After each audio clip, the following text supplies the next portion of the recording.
you guys. How's it going? I'm back and we're going to do a little series of events here, of videos. Someone I saw at Let's Create on Thursday on a little shopping trip with my girlfriend Kathy. Her name, we saw Peggy, and Peggy is a friend of mine. And she said, can you help me? I'm having a hard time starting my mixed media pieces. I don't know which way all the layers and stuff go. Can you do a series of just step by step each week so that she can follow along? And I thought, sure, I'll try and do that.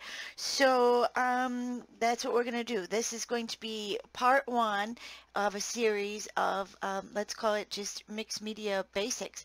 Now there's many ways of doing mixed media, and I'm only going to do just three little types. I mean, you can go on and on and on, and that's why I love mixed media, because there's so many ways you can do things. I mean, there is no wrong way. So just to do this for Peggy, I'm going to do 3 different substrates. So number 1 would be to pick out a substrate. So I have this tag. It's by Tim Holtz. I think they're called the etc. tags. And I just covered this with gesso. So this first step here, step number 1, is going to be using paint for our background. So that's what we're going to do on here. This substrate is a rubber stamp wood piece. You know how you get your rubber stamps mounted on these woods? Well, this, you can see what it was.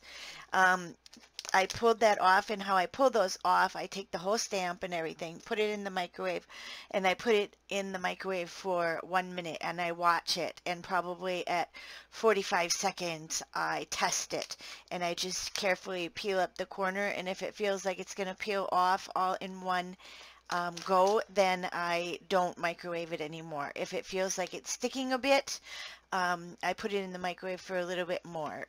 All stamps are different, so be careful you don't do it too quickly, because you'll rip your stamp and then you're in trouble. So definitely you don't have to take your stamps off your wood mount blocks, but I like using them this way. I like using them as soft like that instead of hard wood. So this is a rubber stamp mount, and I'm going to do this in a napkin background. So we'll go over that and I'll show you that. And then this substrate was given to me, I think, by my sister. She got it at a rummage sale, or maybe I got it at a rummage sale, I don't know, but something we picked up. It's cool because it already has a handle on it, and I thought that the wood was pretty cool. So this one I'm going to do just with the basic collage technique. So we're going to do 3 different techniques: the basic collage, the napkin background, and then gesso with paint. And I'll come back and do all of that with you step by step. Just first off, go ahead and pick out your substrates. Obviously, you don't have to do 3 at a time like I am, but the videos are going to be quite short because we're only going to do that one step, the first step of the project. This is the one I will start with right here, just the basic collage. And what I'm going to do, I have a little packet of papers that I thought went together really good. This is actually a used baby wipe, and it has a lot of paint on it. Well, these are some scrapbook papers, just regular paper that had the good colors on it I liked. This was just something I was scribbling on with paint, and I liked it. And then this one was a jelly plate paper, just what I was getting my brayer wiped off with. So these are going to be some of the colorful ones. And then I have, of course, book papers. You can use your music sheets. Oh, this chapter 74 is in there, so I bet you that's going to go ahead and be in the background there too. So I'm going to use my matte medium. I'm trying to get rid of this container, and I put it in a bowl, and I will use a soft brush. This one is hard. I'll have to go and wash these. Shame on me, I didn't wash my brushes, but I'll go do that. So I'll stop back and put on some music, and you can watch me do number 1, and then we're going to set that aside for next week, and we'll go to the next step on that one. Then we'll go to the napkin technique, and then finally we'll go to the paint. We'll put some paint down on here so we have that first layer for our mixed media projects. Okay, I'll put some music on, and you can watch and leave comments below, thumbs up, thumbs down if you like this, don't like this, excited about it, not excited about it. Let me know. If everyone is hating this idea, I will stop doing it. But apparently someone thought that it would be beneficial, so I thought I would go ahead and do it.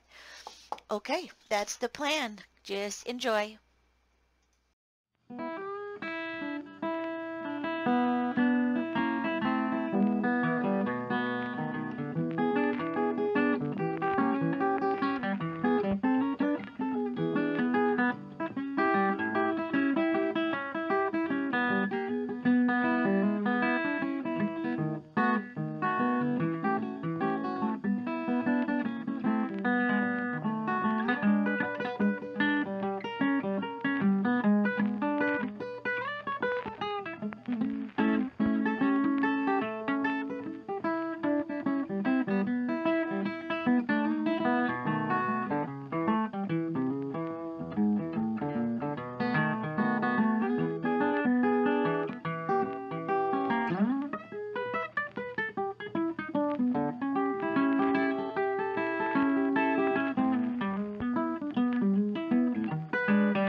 Okay, here's how that one turned out.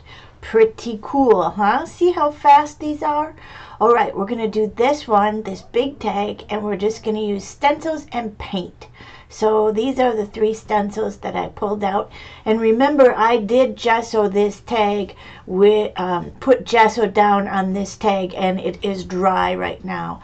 I pulled out 4 colors of paint, just something that was talking to me, and I only ended up using 3, so that light tan one I did not use. I'm just going to put some of this paint down, and I'm going to do a reverse stencil technique. You've seen me do this before, I am sure of it.